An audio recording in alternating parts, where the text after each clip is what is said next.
What's happening, Pioneer Central School? David Flood here, coming to you with a dual message. I just wanted to say thank you for the way that you treated me when I was at your school before Christmas. I'm sure none of you remember me. 3, 4, maybe 6 people remember me. I'm just kidding. I hope more than that. I was there before Christmas and gave an assembly and spent some time in your school, and I just wanted to come back with a little video follow-up and say thank you again for the way you treated me. You treated me with dignity and respect. You know, it's very hard to walk into a school where you don't know anyone and then just, you know, pour your heart out to people. So for that, I say thank you for the way that you accepted me. And I just wanted to remind you of the 3 challenges that I gave you when I was there. You know, I didn't talk a lot about my wife, my lovely wife, Mary, who I've been with for almost 30 years. We've been married for 22 and together almost 30 years.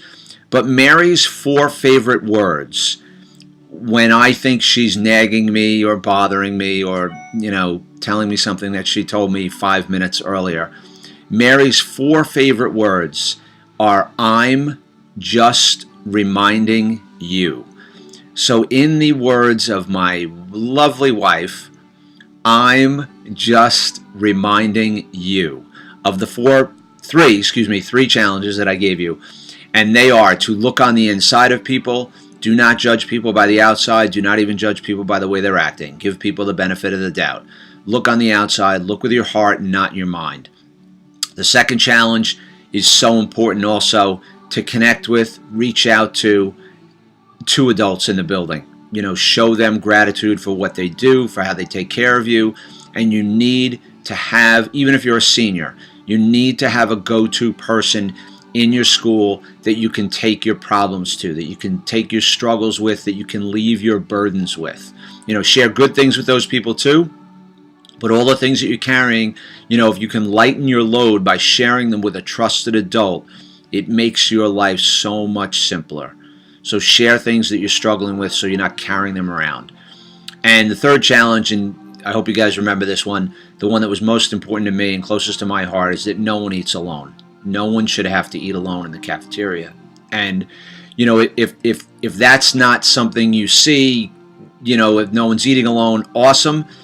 Include the unincluded. Find someone that you can include in the conversation, at your table, in the hallway, in the class, wherever it is. Just include the unincluded.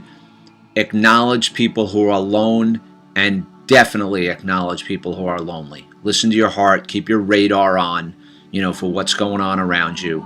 And don't be so caught up in your own stuff that you don't realize that the person right in front of you, the person right behind you, the person right next to you is in pain and needs you.